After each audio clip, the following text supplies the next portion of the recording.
ನಾನು ನೇರವಾಗಿ ಹೇಳೋದಾದರೆ ಹಿಂದೆಂದೂ ಕೂಡ ಕಂಡು ಕೇಳರಿಯದಂಥ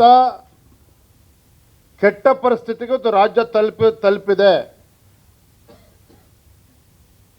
ತಮಗೆ ಅನ್ನಿಸ್ಬೋದು, ನೀವು ವಿರೋಧ ಪಕ್ಷದವರು ಟೀಕೆ ಮಾಡ್ತಕ್ಕಂಥದ್ದು ಸಹಜ. It's just a political statement, ಒಂದು ರಾಜಕೀಯ ಹೇಳಿಕೆ ಅಂತೇಳಿ ನಮ್ಮ ಪತ್ರಕರ್ತರಿಗೆ ಅನ್ನಿಸ್ಬೋದು. ಆದರೆ ನನ್ನ ಹೇಳಿಕೆಗೆ ಒಂದು ಪುರಾವೆನೂ ಕೂಡ ಇದೆ. ಮೊನ್ನೆ ದಿನ ತಾವೆಲ್ಲರೂ ಕೂಡ ಗಮನಿಸಿದ್ದೀರಿ ಅಂತೇಳಿ ನಾನು ಭಾವಿಸಿದ್ದೇನೆ. ಜಾರ್ಜ್ ಅವರು,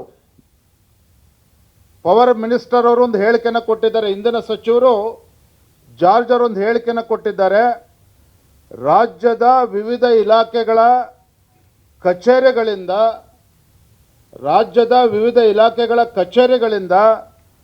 ಸುಮಾರು 6,000 ಕೋಟಿ ವಿದ್ಯುತ್ ಬಿಲ್ ಬಾಕಿ ಇದ್ದು ಅದರ ವಸೂಲಾತಿಗೆ ಸಂಬಂಧಪಟ್ಟ ಸಚಿವರಿಗೆ ನಾನು ಚರ್ಚೆ ಮಾಡಿದ್ದೇನೆ.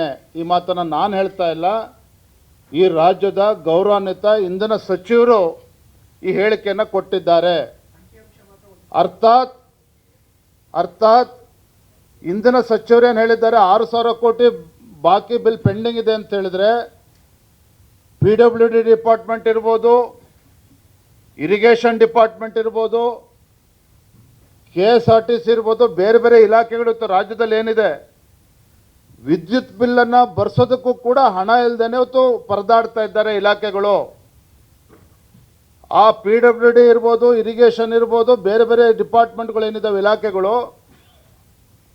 ಅವರ ನೌಕರರಿಗೆ ಸಂಬಳ ಕೊಡ್ತಕ್ಕಂಥದ್ದು ಒಂದು ಭಾಗ ಆದರೆ ವಿದ್ಯುತ್ ದರವನ್ನು ಕೂಡ ಕಟ್ಟದೇ ಇರತಕ್ಕಂಥ ಒಂದು ದಾರುಣ ಪರಿಸ್ಥಿತಿಗೆ ಇವತ್ತು ರಾಜ್ಯ ಬಂದು ಮುಟ್ಟಿದೆ ಅಂತ ಹೇಳಿದ್ರೆ ಇದಕ್ಕೆ ಯಾರು ಹೊಣೆಗಾರರು ಅನ್ನೋದನ್ನು ಗೌರವಾನ್ವಿತ ಮುಖ್ಯಮಂತ್ರಿಗಳು ಸಿದ್ದರಾಮಯ್ಯನವರು ತಿಳಿಸ್ಬೇಕು ಅಂತೇಳಿ ತಮ್ಮ ಮೂಲಕ ನಾನು ಆಗ್ರಹವನ್ನು ಮಾಡ್ತಾ ಇದ್ದೇನೆ.